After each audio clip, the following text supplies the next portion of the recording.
Hi everyone, I'm Stu. I'm Sara. Welcome back to the 300 Bird Challenge. As you should know by now, we're trying to see 300 different bird species before the end of the year. Check out that counter in the corner, we're getting quite close, but we're also coming up to the end of the year.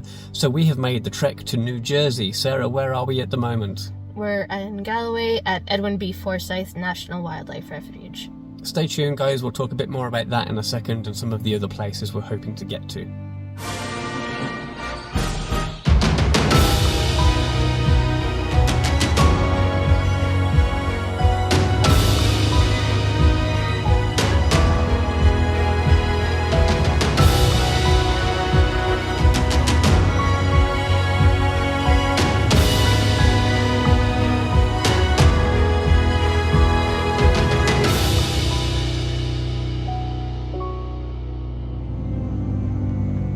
Hi guys, welcome back. As mentioned, we're at Edwin B. Forsythe National Wildlife Refuge. We got an early start this morning after flying in to New Jersey from Toronto last night.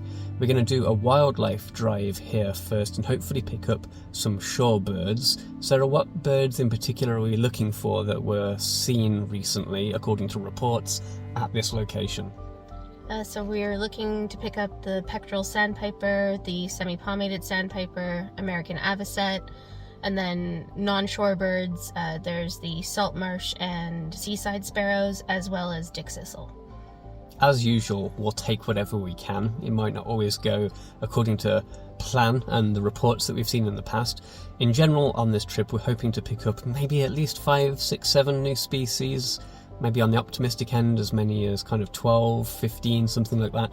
We'll talk more about species as we go. Let's just get on with this wildlife drive, although I do want to talk about some of the weather conditions we might be facing this weekend in a little bit. In the meantime, stay tuned, let's get going. If you're completely unfamiliar with the United States, like I was before moving to Canada, here's the lay of the land. Here's the northeastern USA. We flew from Toronto, Canada into Newark Airport, just across the Hudson River from New York City, close enough that we could smell the hot dog stands. But instead of skyscrapers and yellow taxis, we opted for sandpipers and salt marshes, down here in New Jersey to the south. Much of our time will be spent around Cape May, a peninsula where birds are funneled by the Delaware Bay to the west and Atlantic Ocean to the east. But before all of that, our car journey down the Atlantic coast leads us to Edwin B. Forsythe National Wildlife Refuge. The adventure begins with a scenic but overcast drive through wetland habitat, but don't get too comfortable, we weren't in the car for long. When I say wildlife drive, we've just come to a lookout, of which there'll be several, I'm sure. Some egrets out on this huge marsh. We just saw a bald eagle too, high up in a distant tree. Here's the view from the boardwalk overlooking a vast salt marsh. Who's this peeking out? We see you. A couple of raptors hanging around, starting with this northern harrier showing off its signature white rump. Speaking of lovely lumps, this distant lump is a bald eagle perched in the tree on the right. A few more egrets in the opposite direction. The larger ones to the right are more great egrets and their smaller cousins, snowy egrets, down in the water. That was about all we saw, besides all the mud fiddler crabs skittling around. Back in the car, driving between marshes along causeways, we were on the lookout for more sightings. Oh yeah, there'll be more sightings.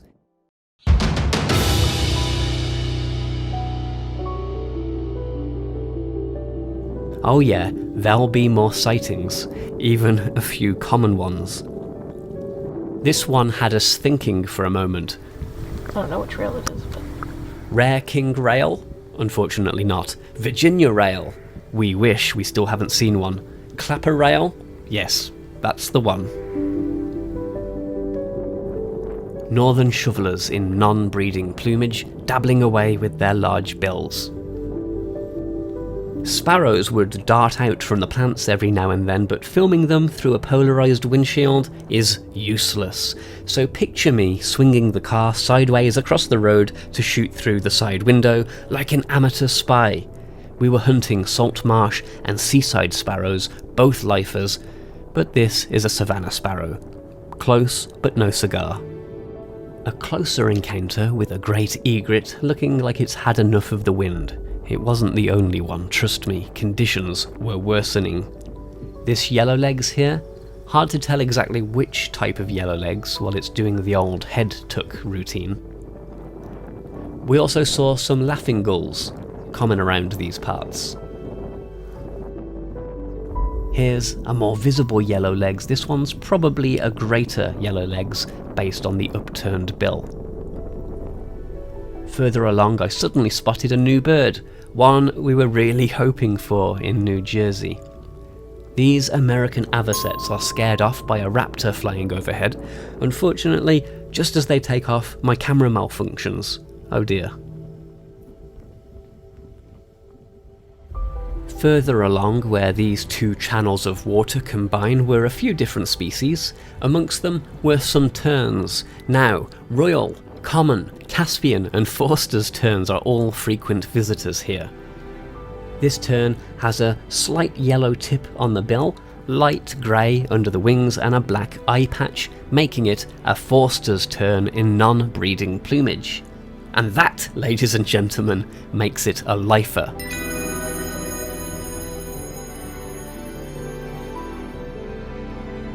Let's check out these birds over here because... Really good start, guys. Just got another lifer, another bird on Sarah's side of the vehicle. Black skimmer, really cool looking bird, just hanging out amongst some gulls and terns. Check out this carrot-nosed beauty. As mentioned, black skimmer is a lifer. And another New Jersey bird we had on our wish list. For a bit of fun, here's a stackable bird comparison. Small Forster's terns in the foreground, a medium-sized laughing gull in the background, and a herring gull towering over them both like Russian nesting dolls. You could almost pop them inside each other. Sneaky yellow-crowned night heron creeping away in the bushes here. And here's his creepy cousin, the black-crowned night heron, just around the corner. Onwards as we circle around the marsh. A couple of the birds that we've wanted to see, as mentioned at the beginning of this video, are sparrows, salt marsh sparrow and seaside sparrow. We have had sparrows jumping out into the middle of the road, but they've been very tough to kind of get good eyes on.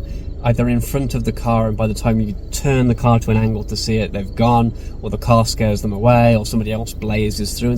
Anyway, we've seen quite a few savanna sparrows, but we did just see a salt marsh sparrow. That's a new bird for the year, and it's a lifer. Cool bird. Brief footage because another driver scared it away, but we did get it on camera. Over on the bank here is a small wading bird. Spotted sandpiper, we think. As the rain began to patter down, we saw another clapper rail. Look, it's cool. We love clapper rails. But we really need a Virginia rail this year. Come on, help us out. The rain and wind gathered pace. Some of the birds, like these laughing gulls, Forster's terns, and double-crested cormorants, were beginning to hunker down. At the time of this recording, Hurricane Helene was wreaking havoc in Florida and Georgia, only about 500 miles southwest of us. We weren't sure how this would affect our ability to bird over the weekend. Another mixed flock over here, great and snowy egrets, a great blue heron, and some glossy ibis thrown in for good measure. Oops, a bit of a shaky camera as I chase this bald eagle in flight. Speaking of raptors, here's a pretty cool one, peregrine falcon, looking a little sad and soggy. Our hunt for the seaside sparrows continued towards the end of the marsh, but we kept stumbling over savanna sparrows everywhere we turned. I spotted one last bird before the marsh ended. this yellow warbler, bravely clinging on in the wind. It's looking pretty faded at this time of year. The marsh transitioned into woodland, where this phoebe perched, tolerating the spitting rain, probably wondering where all the flying insects had gone. Okay guys, we've come into a more forested and meadowy area now so far. We have seen a phoebe, and we also saw a chickadee that we're going to assume is a Carolina chickadee, because black-capped chickadee has never been reported at this particular location and is not super common generally, but there is some crossover of that species kind of at our latitude, this kind of more and more general area. Anyway, good day so far. 4 new birds. Of those, 3 of them are lifers. We even saw the salt marsh sparrow, pretty pleased about that. A certain other birding channel came here and they didn't see it. What do you think about that? We're going to carry on. I don't know if we go back through more marsh shortly, but we'll continue through this forested and meadowy area for now. We continued on towards the end of the drive. The conditions weren't exactly in our favour, but we heard chickadees and blue jays, though nothing showed itself. Okay guys, end of the driving trail, not much more after that forested area. The weather's not very nice, so we're not going to do any of the walking trails, but if you ever come here and you want to check them out, there are plenty of them. In the meantime, we're going to take a quick break. We're kind of hungry, need to get something to eat, get some caffeine into our bloodstream. We've got a few other stops for today planned, so stay tuned, find out where they are. See you after this.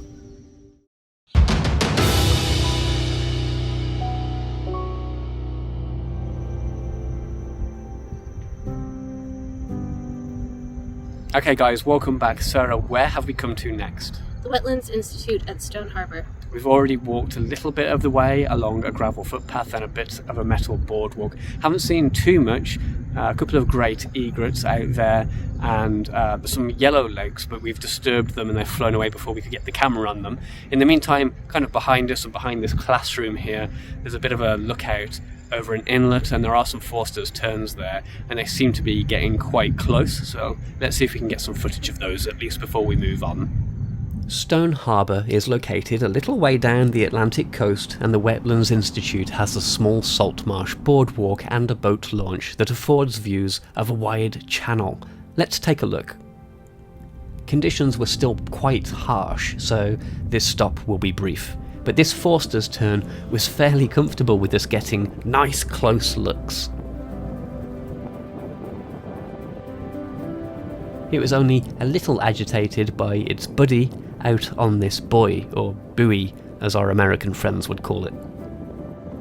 Meanwhile, back over the salt marsh proper, this black-crowned night heron was giving the boardwalk an examination, as annoyed with the rain as we were, I think. I am off, mate. Near to the visitors centre, in the plants behind the building, we saw some house finch, wrapping up our sightings for day 1. Back in a sec for day 2. Okay guys, really good views of that Forster's tern at the end there. Really enjoyed getting up close to that bird. It's a bird that is already growing on me, having seen it today for the first time. But I think that does us for today. Time is getting on a little bit, and I've already talked about the weather briefly, or alluded to it. A British person's favourite topic, supposedly. There is hurricane activity in Florida, Georgia, that kind of area, and we expect that to affect us. It's already been kind of a bit misty, a bit spray-like today. We're expecting good weather tomorrow, so we're going to go to Cape May, so join us for that tomorrow. We were going to go there a little bit later over the course of the weekend, but tomorrow looks like it's going to be the best weather day. We may just have to kind of work with the weather on Sunday and Monday. We'll just see how it goes and see what we can deal with and what birds will still be around. Hey, you never know, maybe we'll get some kind of strange erratic because of the high winds. Anyway guys, thanks for watching so far. We're gonna hit the sack now, but stay tuned to this video, it continues with tomorrow's activity. Bye. Bye. Good morning everyone, we are at Higbee Beach Wildlife Management Area on Cape May Island. Gotta be honest, it's looking pretty bleak around here with the weather systems playing out. It's kind of foggy and a bit of misty spray. We were up on top of an observation tower where they listen out every morning at dawn for the song of warblers and other migrating passerines, but the volunteer up there, or the staff member, told us it's one of the quietest days that she's ever experienced. In fact, the only thing we really saw apart from distant laughing gulls flying over the coast was a northern bobwhite. That would be a lifer for us if it were not for the fact that it's a released individual. So unfortunately it's not countable, it's not considered a fully wild bird. Bit of a bummer. I was kind of excited when we first saw it, but then we were informed that it's a release. Oh well. Not sure what exactly we're going to do today because of the weather situation. It looks like songbirds are going to be few and far between. We can hear a few around us, Carolina wrens. We saw a brown thrasher, cardinals, but fairly common stuff. So to find anything that we need for our 300 bird challenge is going to be a bit difficult today, hence the word challenge, I guess. So anyway guys, stay tuned. We're going to figure out what we're going to do today because the observation tower hasn't worked out so far. Higbee Beach is further south, deeper into New Jersey, on the island of Cape May, looking out into the Delaware Bay. We started at this observation tower, which is a prime spot for watching migrating birds, but today was not a good day for sightings with the weather conditions, so we didn't stay long. Now we decided to take a short path towards the beach in the hopes of some sea or shorebirds. We continued checking the brush for any perching birds before we emerged onto the sandy beach. Here's a herring gull that definitely didn't win this year's Seabird Beauty Contest. And the rather bleak image of a greater black-backed gull opportunistically tucking in to an upturned horseshoe crab. These crabs are quite creepy and alien looking, so warning, look away now if you don't want to see a close-up. It looks like a face-hugging alien. These crabs are unable to right themselves if they're upside down, so I flipped this one over. You can open your eyes again now, by the way. Be free. We walked a short distance, seeing only common gull species, so we decided to turn back. We did then get great views of a couple of ruddy turnstone. One of them did a runner up some rocks before posing quite nicely for us. They were joined by more turnstones and a single sanderling. The sand was lined with these Atlantic ghost crabs, but you can't get anywhere near them to get a good look at them before they dash off at the speed of light into their burrows. Okay guys, we took a quick look out on the beach proper, saw a few shorebirds there, ones we've already seen before, but that ruddy turnstone was posing quite nicely for us on the rock, so that was pretty cool. I think we're going to move on. Come on, weather! Where are we going, Sarah? Cape May Point. Let's go check that out. Stay tuned, guys. We drove along a few streets in this residential area where there are a couple of different short boardwalks leading to lookouts over the beach and Delaware Bay. This main one here is at the end of Coral Avenue. In the dune grasses we saw a few different sparrows. These are field sparrows. But we did see a different sparrow as well as this. This one didn't really match up with the sparrows that we were familiar with. It's a clay-coloured sparrow and it's a lifer. Meanwhile, out on the water, this shot is overexposed on purpose, so the colour of the beaks on these birds show up. They are black scotters. Another lifer. Okay guys, Cape May Point, Coral Avenue was pretty good. We've got two new lifers, clay-coloured sparrow, and out on the water there were a raft of black scotter, which have given us trouble for a couple of years now, so we finally got eyes on some of those. So far we've had a pretty strong start. Let's see what else we can find. We're going to keep going, although we are going to take a quick break as we go to the visitor centre here near Cape May Point.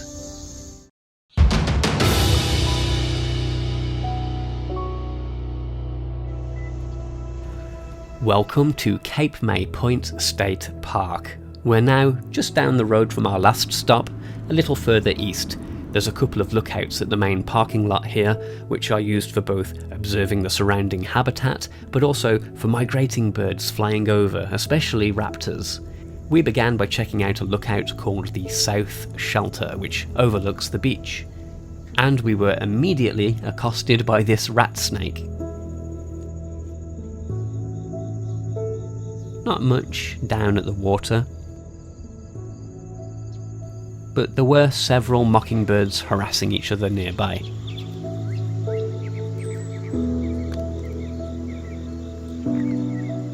Northern cardinals, house sparrows and catbirds were also abundant.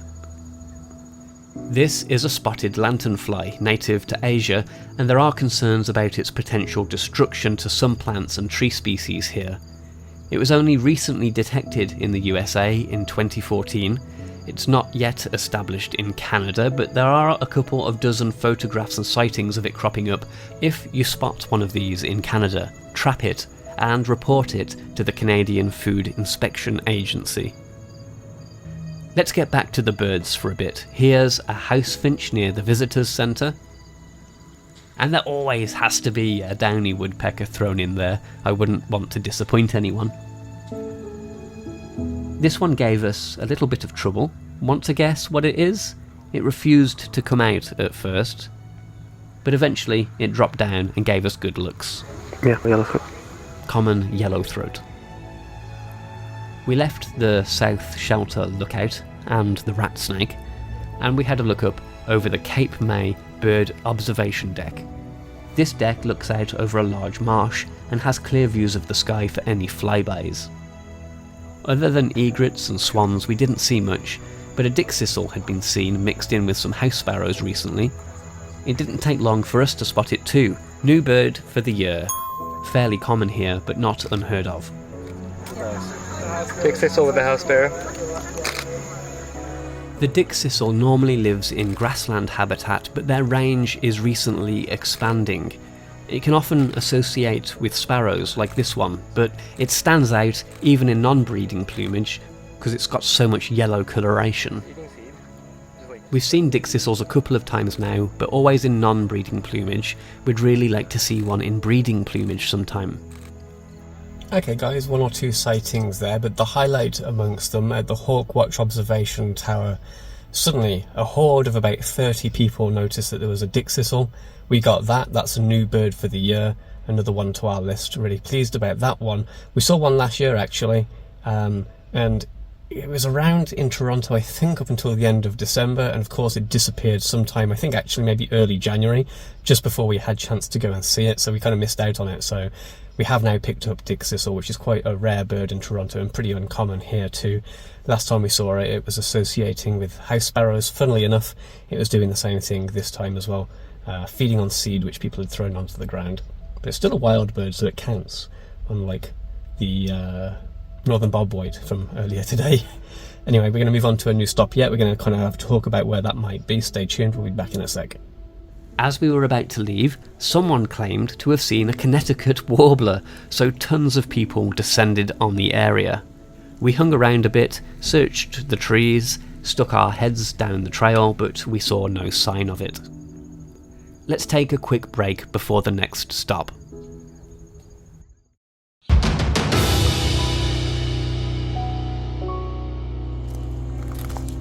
Time for our next stop. South Cape May Meadows, just a little bit further east from the last place, located along Sunset Boulevard. No, not that Sunset Boulevard, we didn't get lost. This is another marsh environment that backs onto a beach and has a couple of nice boardwalks, a really good hide, and it had a few good recent sightings, so we were pretty optimistic. And this is what we're hoping to find. American oyster catcher.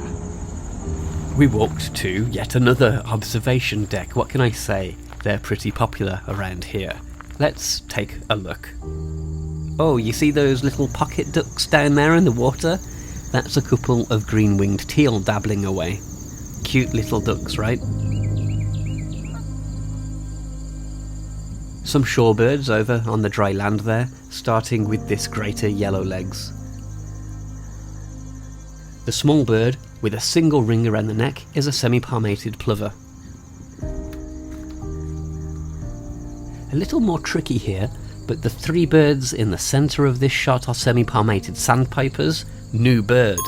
The other two that enter from the left are least sandpipers. A little closer to us, there were a few palm warblers in the nearby shrubs. And in the meantime, while we were looking at all that stuff, a greater yellowlegs came in and treated us to closer views. Okay folks, that's one lookout checked off. We saw some green-winged teal amongst some of the common mallards. We also saw semi-palmated sandpiper. That's a new one for the year. There's another lookout, we're going to take a walk up there shortly. We arrived at a hide that extends out into the marsh with a fair bit of activity, so we began to scan the water. Close to the hide, this common yellowthroat would emerge from the reeds to feed from the water. A little shy, it was easily startled back into hiding. Even closer views, this time of a lesser yellowlegs, probably. Lots of tree swallows were flying overhead throughout our time in the hide, migrating southwards for warmer climes. Wish I was too. This is a little tough to see, but there's an osprey here carrying a fish, with a northern harrier in pursuit. The harrier came back for more a little later. You can hear a bird guide and Sarah giving commentary, so I'll just shut up. Yeah, did you see the white rump, northern harrier? It's going left out there. There's two osprey in the tree to the left of it too. All the excitement scared away the yellowlegs. Sarah, we have blue sky. Yay! Indeed, the weather was starting to improve considerably. The blue sky is reflecting off the marsh. Another rat snake was crawling ever closer along the hide, so maybe it was time for us to make our leave.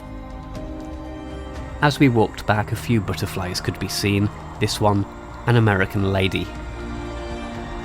And a much smaller pearl crescent here too. Alright guys, sun's out, the butterflies are starting to show. Getting very warm. Is it the calm before the storm? We'll have to see. It's supposed to be terrible weather tomorrow. We'll see how that affects us. In the meantime, we're going to take a quick break. We're going to get something to eat. Have a couple more stops for today, I think. And we have to pick up my mother-in-law, Sarah's mother. We're going to go out for dinner with her. She lives in Delaware, you see. How handy is that? Stay tuned, guys. Let's see where we end up next, because I haven't got a clue.